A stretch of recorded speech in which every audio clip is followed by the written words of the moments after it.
మారుతున్న పరిస్థితులకు అనుగుణంగా ఉద్యోగుల సంక్షేమం, భద్రతకు పెద్దపీట వేస్తూ కేంద్ర ప్రభుత్వం 4 లేబర్ కోడ్స్ నోటిఫై చేసింది. దశాబ్దాలుగా అమలులో ఉన్నటువంటి 29 పాత కార్మిక చట్టాల స్థానంలో వీటిని రూపొందించింది. దేశవ్యాప్తంగా తక్షణమే అమలులోకి తీసుకొస్తున్నట్టు ప్రకటించింది. కార్మిక చట్టాల విషయంలో చారిత్రక నిర్ణయం తీసుకుంది అని చెప్పొచ్చు.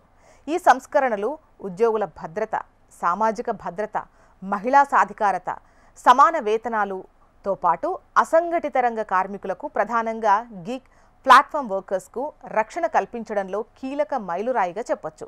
ఈ కొత్త లేబర్ కోడ్స్ అమలులోకి వచ్చిన క్రమంలో ఎలాంటి ప్రయోజనాలు ఉంటాయో ప్రతి ఒక్కరూ ఖచ్చితంగా తెలుసుకోవాలి. ఈ కొత్త చట్టాల్లోని కొన్ని ముఖ్యమైన అంశాల విషయానికి వస్తే, ప్రధానంగా ఉద్యోగులందరికీ నియామక పత్రాలు తప్పనిసరి ఇవ్వాలి. దీంతో ఉద్యోగ భద్రత, పారదర్శకత, స్థిరమైన ఉపాధికి లిఖితపూర్వకంగా హామీ లభిస్తుందని కేంద్రం పేర్కొంది. అంటే అపాయింట్మెంట్ లెటర్ తప్పనిసరి.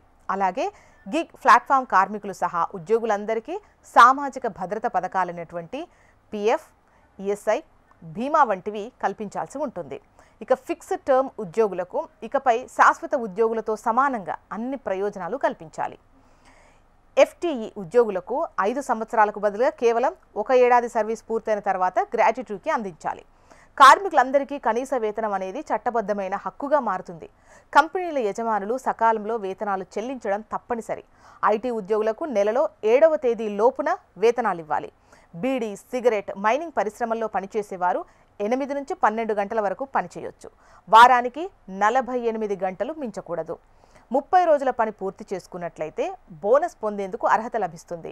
40 సంవత్సరాలు దాటిన ఉద్యోగులకు యాజమాన్యాలు ఉచిత వార్షిక వైద్య పరీక్షలు అందించడం తప్పనిసరి.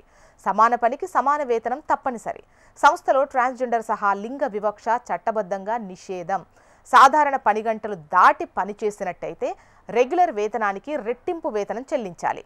రాత్రి షిఫ్టుల్లో, అన్ని రకాల పనుల్లో, అండర్ గ్రౌండ్ మైనింగ్తో పాటు మహిళలకు అనుమతి ఉంది. అయితే అవసరమైన భద్రతా చర్యలు తీసుకోవాలి. మహిళల సమ్మతి తప్పనిసరి. మహిళా ఉద్యోగుల కుటుంబంలో అత్తమామలకు కూడా చోటు కల్పించారు. దీంతో డిపెండెంట్ కవరేజ్ పెరుగుతుంది. ఊబర్, స్విగ్గీ వంటి అగ్రిగేటర్లు తమ వార్షిక టర్నోవర్లో 1-2% సామాజిక భద్రత నిధికి కేటాయించాలి. కార్మికులకు చెల్లించేటువంటి మొత్తంలో గరిష్టంగా 5% వరకు చెల్లించవచ్చు. ఆధార్ లింక్ అయినటువంటి యూనివర్సల్ అకౌంట్ నెంబర్ ద్వారా సామాజిక భద్రతా ప్రయోజనాలు అనేవి రాష్ట్రాల మధ్య వలసలతో సంబంధం లేకుండా పూర్తిగా పోర్టబుల్గా ఉంటాయి.